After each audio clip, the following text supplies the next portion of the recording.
আজকে যেহেতু রাখি বন্ধন, তো সবাইকে জানাই রাখি বন্ধনের অনেক অনেক শুভেচ্ছা আর ভালোবাসা। কালকে গেছিলো ভাই গিয়ে আমাকে নিয়ে এসে আমি বাবার বাড়িতে এসেছি, আমি আর মেয়ে। তো এই যে দেখো সব কিছু রেডি করে নিয়েছি রাখি পরানোর জন্য। কিন্তু আমার মেয়েটা কী হয়েছে বলো তো, কোলের মধ্যে উঠবে আর কোল থেকে আর কিছুতেই নামছে না। তো মেয়েকে কোলে করে নিয়েই ভাইকে রাখি পরাতে হচ্ছে। আর এদিকে দেখো ভাইকে আমি খাইয়ে দিচ্ছি ডান হাত দিয়ে, কিন্তু ভিডিওর মধ্যে দেখে মনে হচ্ছে বাঁ হাত দিয়ে খাইয়ে দিচ্ছি। কেউ কিন্তু বলো না যে বাঁ হাত দিয়ে খাইয়ে দিচ্ছি, ডান হাত দিয়ে খাইয়ে দিচ্ছি।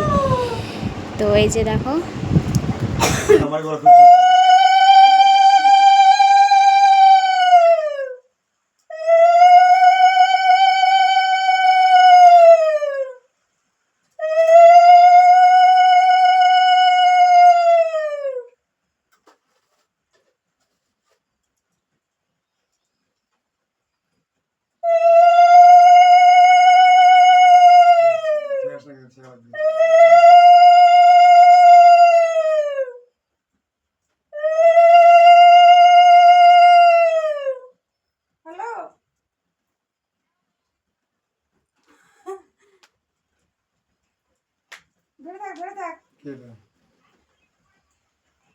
রাখি আনতেছে।